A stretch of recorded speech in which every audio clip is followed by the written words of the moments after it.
eh, seluruh rakyat Indonesia, percayalah bahwa keputusan dari Majelis Hakim pada hari ini untuk menerima eksepsi kami tidak menyurutkan langkah saya, tidak menyurutkan langkah kami untuk terus memperjuangkan kebenaran, terutama terkait dengan persoalan yang selama ini sudah menjadi beban bagi seluruh bangsa Indonesia terkait dengan otentitas dari ijazah yang selama ini menjadi polemik. Sehingga apa? Sehingga ke depan kita tidak perlu harus menemui persoalan ini lagi. Mas Roy Suryo insya Allah ya akan terus memperjuangkan keadilan dan kebenaran. Kemudian komitmen kami terus ya Mas ya. Komitmen kami terus bersama dengan advokat kami, para pejuang, para aktivis semuanya ya. Semua aktivis kita terus berjuang untuk terus menegakkan kebenaran dan keadilan.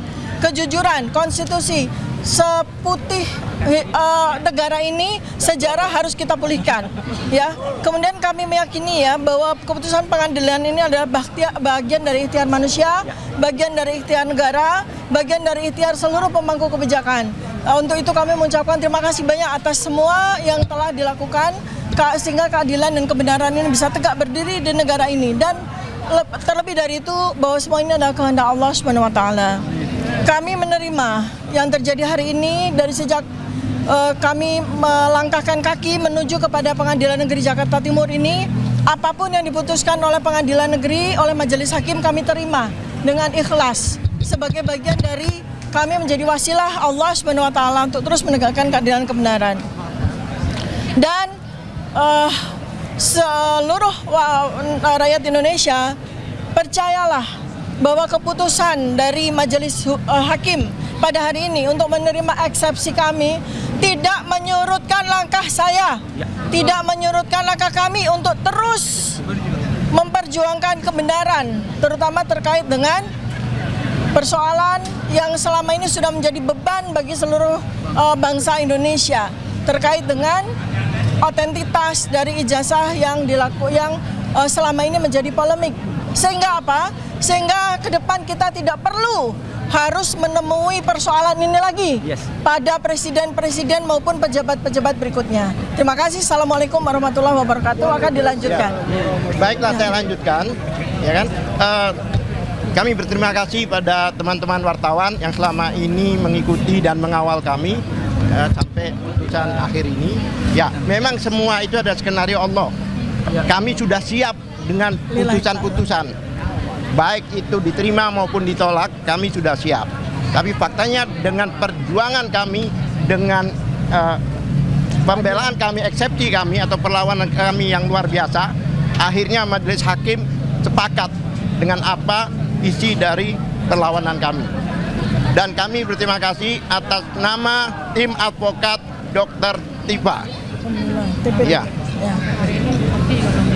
Ya, memang kami tadinya mengejar-ngejar bukti, bukan bukti, daftar bukti dan daftar saksi dari pihak BAP.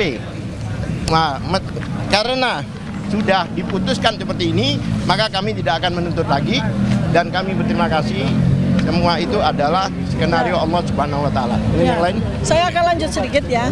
Jadi sebetulnya secara mental ya, insya Allah ya, lebih dari 400 hari ya kami sudah mempersiapkan diri, terutama ketika Polda Metro Jaya menyatakan bahwa ada 709 dokumen ya. Kami sudah riset 709 dokumen ini ya, dan dengan senang hati apabila memang sidang ini akan berlanjut, artinya eksepsi kami ditolak, kami akan siap ya, kami akan siap untuk menyampaikan hasil investigasi kami selama setahun ini terkait dengan 709 dokumen ya. Dan kemudian juga kami juga mendapatkan sebuah kekuatan juga ya, penguatan ya, bahwa ada sebuah bukti yang tidak bisa ditolak ya. Ada sebuah bukti yang tidak bisa ditolak bahwa sarjana kehutanan Universitas Gadjah Mada lulus tahun 1985 itu harus memiliki dokumen seperti ini ya, yaitu transkrip nilai lengkap ya, SKS berjumlah 161 ya. Kemudian transkrip nilai tersebut ditandatangani secara lengkap oleh dekan, oleh pembantu dekan 1. Ini adalah bukti yang tidak bisa dibantah dan apabila ya. Dan ini adalah bocoran dari sebagian 709 dokumen. Ya, 709 dokumen ada transkrip nilai ya yang tidak sesuai dengan transkrip nilai asli ini, dan ini sulit sekali akan dipertahankan ya. Jadi inilah yang salah satunya sudah kami persiapkan. Dan satu lagi, kami juga sudah mendapatkan bukti yang jelas tidak bisa dibantah ya, bahwa sarjana kehutanan Universitas Gadjah Mada yang lulus tahun 1985 ya, tidak usah harus melihat apapun artefak yang ada pada ijazah, cukup melihat satu saja artefak yang tidak bisa dibantah, yaitu bahwa ijazah sarjana kehutanan UGM tahun 1985 itu 1985 itu materinya warnanya merah ya, materinya warna merah dengan nilai Rp500 dan itu dan bukan hijau, nilainya ya, 100. nilainya 100. Ijazah yang menggunakan materi hijau dengan nilai Rp100 itu adalah ijazah sarjana muda. Ya, baik, dilanjutkan oleh Pak. Oke, Ya. saudara-saudara sekalian, apa makna dari putusan pengadilan tadi? Yang pertama ini adalah kemenangan due process of law. Hakim dengan cermat menjalankan proses due process of law dengan sebaik-baiknya. Artinya apa? Hukum acara pidana betul-betul diterapkan dengan rigid. Ya, kita hormat kepada keberanian hakim melaksanakan hukum acara pidana dengan sebaik-baiknya. Kemudian yang kedua, majelis menyatakan bahwasannya dakwaan dinyatakan batal demi hukum. Apa makna batal demi hukum? Yaitu dakwaan dianggap obscurable, kacau, membingungkan. Akibatnya apa? Dengan putusan yang obscurable tadi itu membuat kami, advokat dan terdakwa, tidak dapat membela diri dengan sempurna, dengan leluasa. Karena itulah tidak dibenarkan oleh hakim. Dalam sistem peradilan sekarang ini, antara hakim, kemudian jaksa, kemudian advokat atau terdakwa, itu harus seimbang untuk bisa membela dirinya masing-masing atau memberikan pendapatnya masing-masing. Yang ketiga, ini yang paling pokok. Dengan batal demi hukum ini, apa yang dimaknai apa? Bahwa perkara ini tidak layak dipersidangkan. Ini bukan perkara pidana. Mau dibuat apapun pasti akan membingungkan kalau dibuat pidana. Bayangkan saja bagaimana kita tidak bingung. Adanya suatu wawancara dengan Aiman Wicaksono yang itu hanya dilakukan dalam bentuk pemusatan atau fokus pada foto, ya, itu dikatakan perbuatan pidana mengubah, merusak. Bagaimana? Ijazah yang otentik. Bagaimana? Yang berikutnya, Jokowi belum pernah menyatakan itulah ijazahnya dia. Bagaimana dia mengatakan itu merubah begitu loh. Jadi apapun dia, choice of forum atau pilihan forumnya ke pengadilan sangat tidak tepat. Karena itulah kami melawan. Bukan kami tidak berani, tapi karena ini bukan forumnya. Forumnya apa? Harus di forum ilmiah. Jokowi harus berani untuk bersaksi di forum ilmiah. Untuk menyatakan sah atau tidak sah dari ijazahnya. Demikian, terima kasih. Betul ya? Pak Kes di mana? Bang Roy. Oke. Iya dah, sebelum Bang Tony dulu. Lawyer-lawyernya dulu. Oke, saya ingin menyatakan bahwa Jokowi bukan sarjana. Ya, Jokowi itu bukan sarjana. Yang kemudian yang kedua, dari daftar barang bukti yang ada dari 709 dokumen itu, dari dalam ijazah legalisir SD, fotokopi legalisir ijazah Jokowi SD, SMP, SMA itu sampai dengan S1 diterima bukan dari pelapor, tetapi dari salah satu pengacara dari kuasa hukum Jokowi. Barang bukti itu diterima harus dari si pelapor. Ini sudah menunjukkan ada sesuatu di dalam dokumen tersebut. Yang kedua, dalam daftar barang bukti pertama itu ditulis tidak tertulis ijazah asli, hanya ijazah Joko Widodo. Jadi tidak tertera dokumen itu asli. Bukan karena aku lebih bagus loh ya. Ya. Tentang ijazah asli. Ya. Silakan Pak. Baik, Taufik. Anda sudah tahu seminggu yang lalu saya mengatakan Jokowi takut dengan pasal 217 ayat 1 dan ayat 2. Dan hari ini terbukti ya. Karena pasal itu seperti tadi saya menjelaskan, menambah rekan kami, KUHP dan KUHP baru ini menganut adversarial. Jadi perdebatannya itu antara penasihat hukum dengan jaksa, bukan hakim. Hakim pasif. Hakim hanya mengadili apa perjuangan, apa perlawanan. Dan tadi salah satu pertimbangan kami tidak bisa menggabungkan delik yang sudah hapus dengan lahirnya Undang-Undang Nomor 1 Tahun 2023 dan KUHP Nomor 20 Tahun 2025. Jadi terang kepada kita, seperti seminggu yang lalu saya mengatakan 162.000% Jokowi tidak hadir. Karena di pasal 217 seorang pelapor, seorang saksi itu harus hadir dan tidak dibatasi harus sekali. Kalau penasihat advokat itu menghendaki hadir tiap sidang, dia hadir terus. Begitu Jokowi juga kalau diambil sumpah di penyidik. ya, dan yang kedua Jokowi sudah diambil sumpah. Kalau diambil sumpah itu bobotnya bukan sebagai keterangan saksi, bukan sebagai keterangan korban dan harus diabaikan.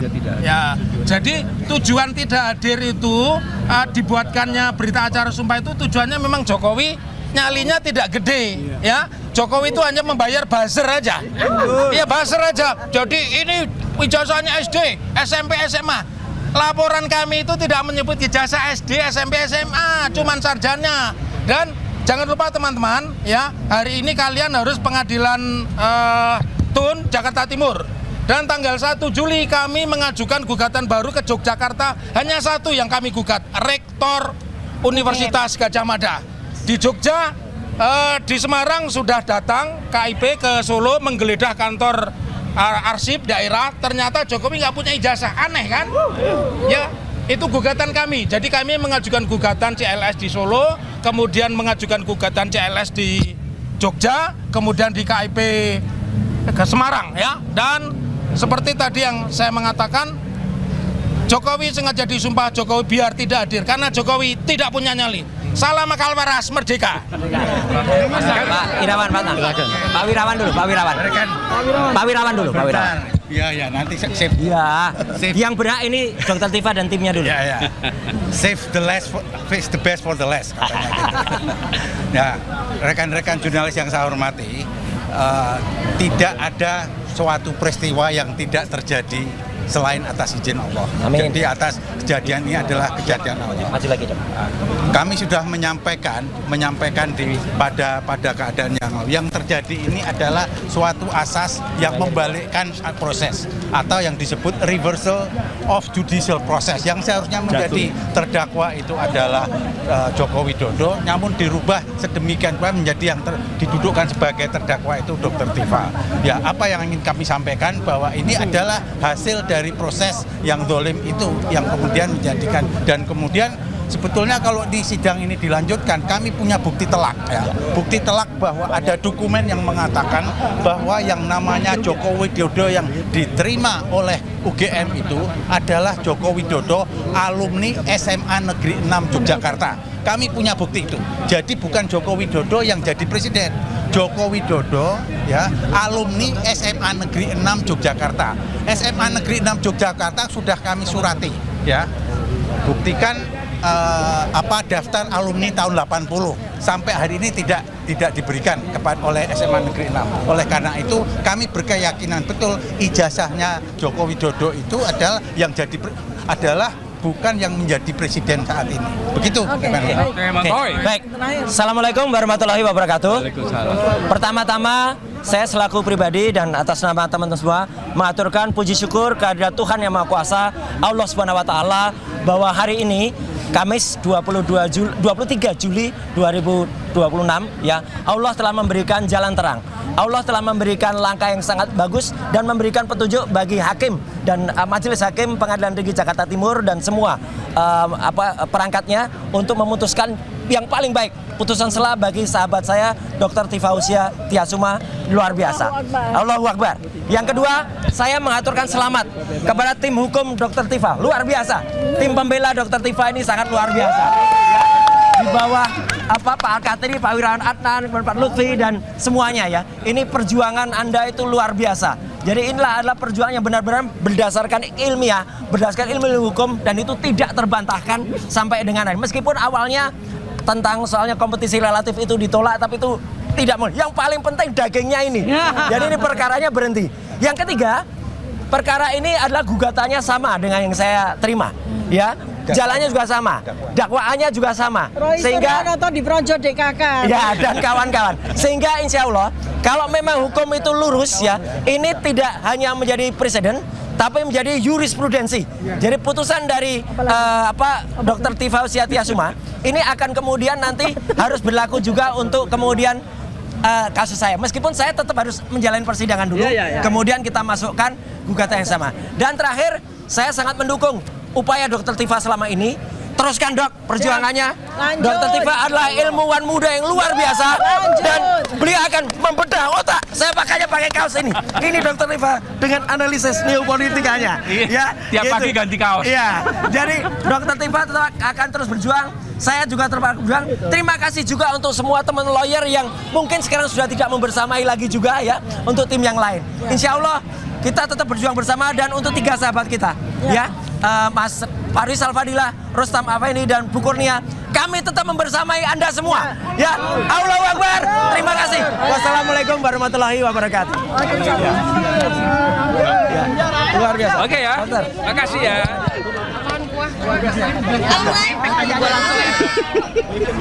Sama.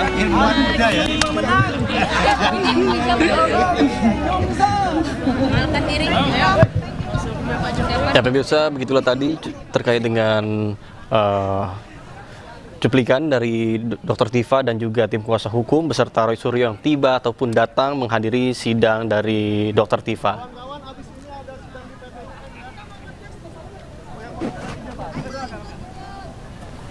Dan saat ini para awak media masih terus berkumpul bersama dengan sejumlah dari para pendukung terkait dengan yang menghadiri secara langsung melihat berlangsungnya persidangan yang berlangsung pada pukul 9 tadi.